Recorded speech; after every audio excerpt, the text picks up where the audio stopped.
संकटा माता की कथा प्रारंभ। एक बुढ़िया थी। उस बुढ़िया का एक बेटा था जिसका नाम था रामनाथ। रामनाथ धन कमाने के लिए परदेश चला गया। बुढ़िया अपने पुत्र के विदेश जाने के बाद बहुत ही चिंतित और दुखी रहने लगी, क्योंकि बहू उसे प्रायः नित्य खरी खोटी सुनाया करती थी।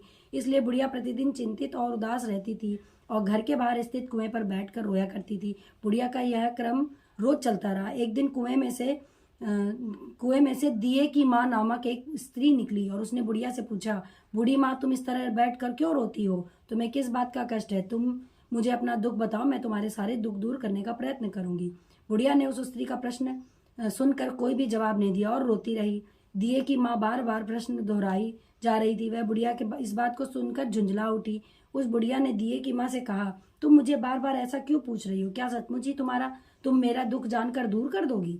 बुढ़िया की बात सुनकर दिया की माँ ने उत्तर दिया, मैं अवश्य तुम्हारे कष्टों को दूर करने का प्रयत्न करूंगी। बुढ़िया ने दिए की माँ को ऐसा आश्वासन पाकर कहा, मेरा बेटा कमाने के लिए प्रदेश चला गया है। उसके पीछे मेरी बहू मुझे बहुत भला बुरा कहती है।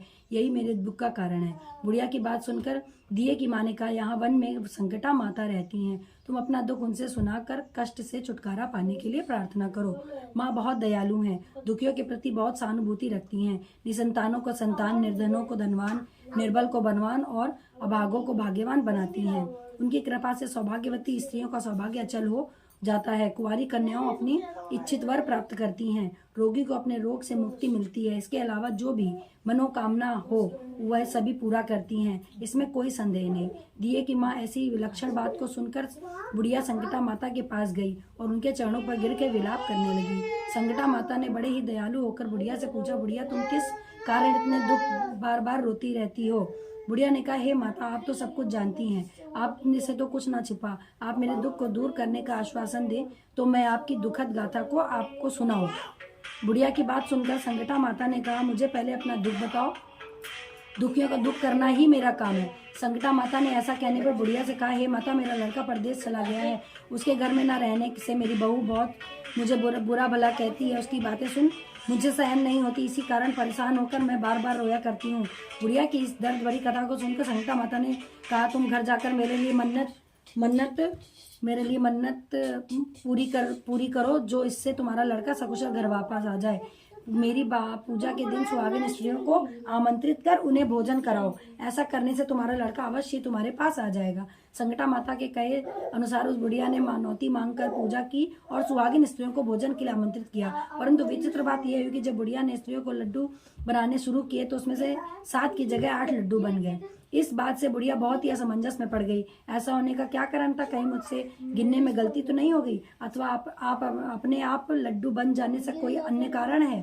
उसी समय संकटा माता एक वृद्ध स्त्री का रूप लेकर सामने प्रकट हुई। बुढ़िया से पूछा, क्यों बुढ़िया, आज तुम्हारे यहाँ कोई उत्सव है क्या? यह सुनकर बुढ़िया बोली, आज मैंने संकटा माता की पूजा की है, सुहागिन स्त्रियों को भोजन के लिए आमंत्रित किया है, किंतु जब गिनकर 7 लड्डू बनाती हूँ तो वह अपने आप ही 8 बन जाते हैं।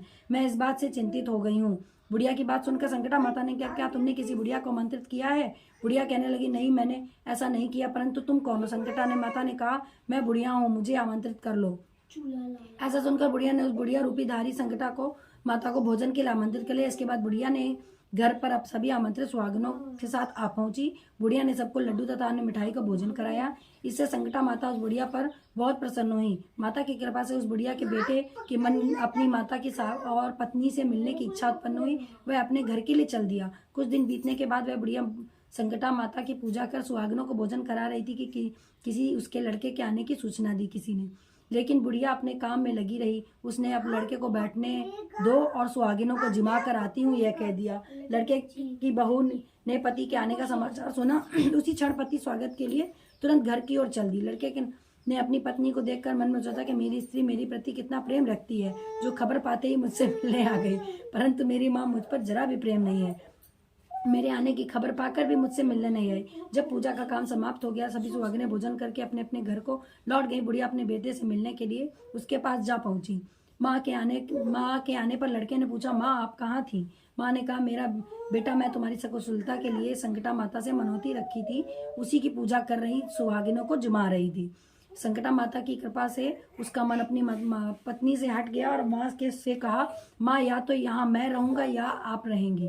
बुढ़िया ने कहा, बेटा, मैं तो तुम्हें मैं बड़ी कठिन तपस्या से पाया है, इसलिए मैं तुम्हें छोड़कर नहीं जा सकती। चाहे बहु त्याग भी करना पड़े, पर मैं कर सकती हूँ। अतः लड़के ने अपनी स्त्री को घर से निकाल दिया। घर से निकाल कर बाहर आई तो बहुत दुखी मन से एक पीपल के पेड़ के नीचे बैठ कर रोने लगी। एक राजा उधर से जा रहा था, उसे रोता देखकर राजा रुका और पूछा, तुम क्यों रो रही हो? तब उसने अपनी सारी व्यथा कह दी। राजा ने कहा, आज तुम मेरी धर्म बहन हो, इसलिए मैं तुम्हारे सभी कष्टों को दूर करने का प्रयास करूंगा। यह कहकर राजा उसकी स्त्री के महल में लेकर चला गया। महल ले जाकर राजा ने रानी को सारी कथा सुनाई। रानी ने कहा, देखो आज से यह मेरी धर्म बहन है, इसे महल में रहेगी, इसको किसी भी प्रकार का कष्ट नहीं होना चाहिए। राजा के यहाँ पहुंचकर बहुत कुछ दिन बाद धर्म से प्रेरित हो रामनाथ स्त्री ने भी संकटा माता का व्रत आरंभ कर दिया। संकटा माता के निमित्त सुहागिनों को भोजन कराने के लिए आमंत्रित किया। उसने रानी को आमंत्रित किया। सभी सुहागिनें लड्डू खाने लगी। रानी ने कहा, मुझे तो रबड़ी मलाई और स्वादिष्ट मिष्ठान ही हजम होते हैं, पर यह पत्थर समान लड्डू कैसे हजम होंगे? ऐसी अवहेलना पूर्ण